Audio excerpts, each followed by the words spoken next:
Hello dear students, subscribe the channel and touch the bell icon for notifications. Today, we shall start the next part of the lesson, shown in the title of this video. Before watching this video, please read your lesson from your textbook. Okay, now. अब हम बात करते हैं किसकी? रे की। Array वाला array नहीं है, ये है रे। ठीक है, स्पेलिंग देख लो, RAY, ये क्या है? रे है। क्या होती है भाई रे? A ray of light is the straight line path along which light travels. Ray क्या होती है? ये एक स्ट्रेट लाइन पाथ होता है। किसी भी सोर्स से जब एक लाइट निकलती है तो वो लाइट एक पर्टिकुलर पाथ को फॉलो करेगी। जैसे यहाँ पे मेरी टॉर्च जल रही थी, ठीक है, एक यहाँ पे हमारी टॉर्च जल रही थी, इस टॉर्च से क्या निकली थी भाई? लाइट निकली थी। तो यहाँ पे आपको दिख रहा होगा कि जो टॉर्च से निकलने वाली जो लाइट थी वो एक डेफिनेट पाथ को फॉलो करके गई। वो पाथ कैसा था? वो था एक स्ट्रेट लाइन पाथ। और इसी स्ट्रेट लाइन पाथ को क्या कहते हैं बच्चों? इसे हम कहते हैं रे। बहुत सारी हो जाएंगी तो उसे हम क्या कहेंगे? रेस। ठीक है, आगे क्या लगा देना? एस लगा देना। यानी कि मेरे टॉर्च से क्या निकली थी? लाइट रेज निकली थी। हिंदी में इसको हम क्या कहते हैं? किरणें कहते हैं, है ना। तो अब आपको समझ में आ रहा होगा कि रे क्या होती है। हिंदी में अब बोले आसान भाषा में तो रे मतलब क्या? एक किरण। रेज मतलब किरणें। A ray of light is a straight line path, जो कि एक लाइट ट्रैवल करती है उसके अलोंग। क्लियर है? फिर इसके बाद में it is represented by an arrow head on a straight line. इसको हम रिप्रेजेंट कैसे करते हैं बच्चों? इसको रिप्रेजेंट करने के लिए हम कुछ इस तरह से एक स्ट्रेट लाइन बना देते हैं और उसके ऊपर एक एरो हेड बना देते हैं। एरो हेड बनाने का क्या मतलब है? बचपन में जैसे सनराइज बनाते थे वैसे ही अभी भी क्यों नहीं बना देते? उसकी एक वजह है। ये एरो हेड हमें बताता है कि उस रे का डायरेक्शन क्या है, यानी कि लाइट का प्रोपोगेशन का डायरेक्शन क्या है। ठीक है, अगर मैंने इस एरो हेड को बनाया है ऊपर, यानी कि जो रे है वो कहाँ जा रही है? ऊपर जा रही है। अगर मैंने एरो बना दिया है कहाँ? टुवर्ड्स राइट, मतलब कि क्या? हमारी जो लाइट है वो प्रोपोगेट हो रही है कौन से डायरेक्शन में?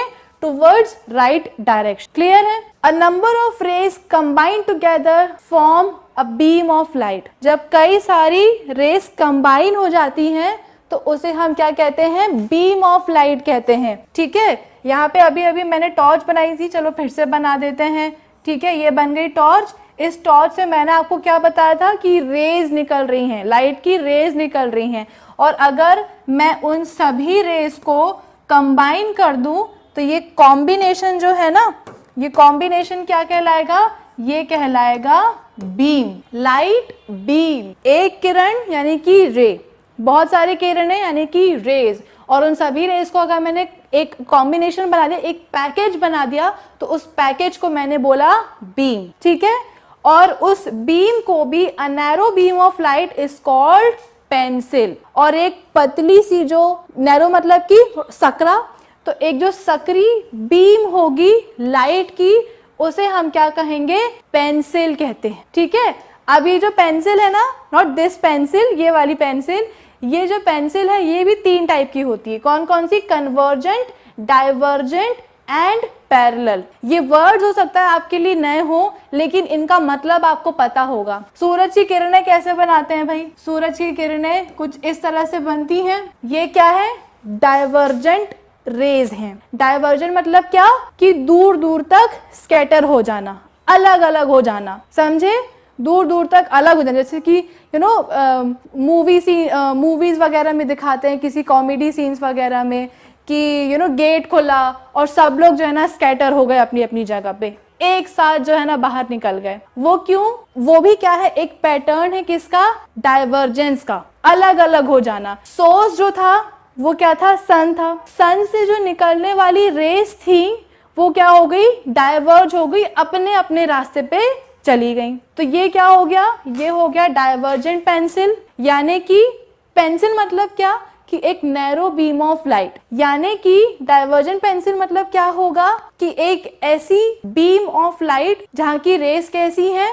डाइवर्जेंट है, अलग अलग डायरेक्शन में जा रही हैं। फिर सिमिलरली आती है कन्वर्जेंट पेंसिल। कन्वर्जेंट मतलब कि क्या, डाइवर्जेंट की ऑपोजिट, कि सभी रेस कहाँ आ रही है, एक पर्टिकुलर पॉइंट पे आकर के मिल रही हैं। सूर्य की किरणें हमेशा याद रखना कि सूरज की किरणें कैसी होती हैं, डाइवर्जेंट होती है, हर डायरेक्शन में जाती हैं। इसका ऑपोजिट कर दो तो सारी रेस को आप एक पर्टिकुलर पॉइंट पे, एक पर्टिकुलर लोकेशन पे ला करके खड़ा कर दो, उसे हम क्या कहते हैं, उसे हम कहते हैं कन्वर्जेंट। और पैरेलल का तो आपको पता है मतलब क्या होता है, कुछ इस तरह की, एक दूसरे के पैरेलल, ना बहुत दूर दूर रहेंगी एक दूसरे से, ठीक है, डाइवर्जेंट रेस की तरह, ना बहुत ही पास पास हो जाएंगी, कंबाइन हो जाएगी कन्वर्जेंट रेस की तरह, एक पर्टिकुलर डिस्टेंस पे क्या होती हैं, चलती जाती हैं। क्लियर है आप सबको? तो इसकी भी एक इमेज है, वो भी आप देख लीजिए और हमेशा उसको ध्यान रखिएगा।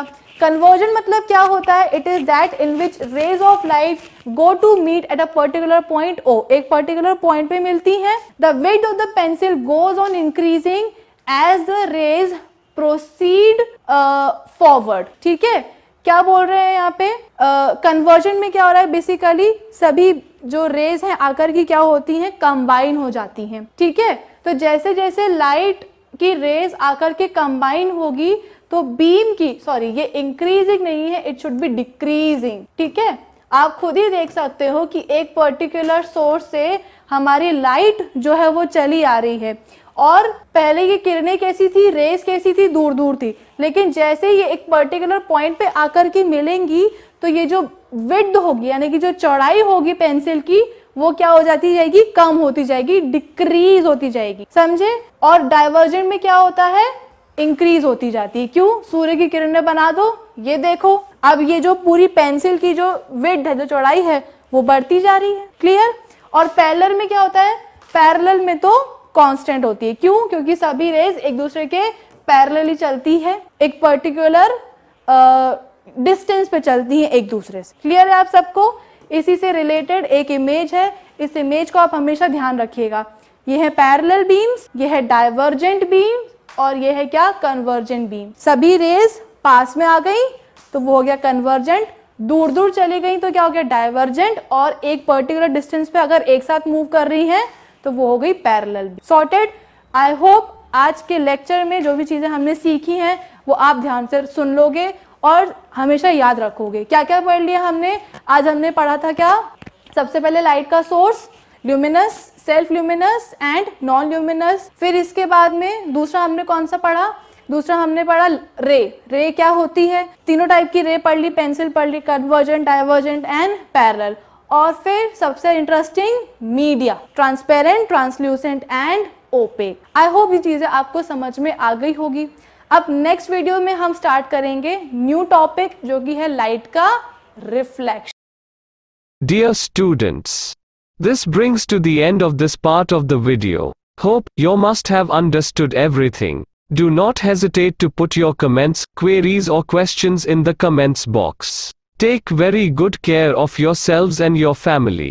Stay home, stay safe. We will meet again in the next part of this lesson or a new lesson. Subscribe to this channel, like this video and share it with your friends. Don't forget to touch the bell icon for notifications of new videos. Till then, it's goodbye from Bram School.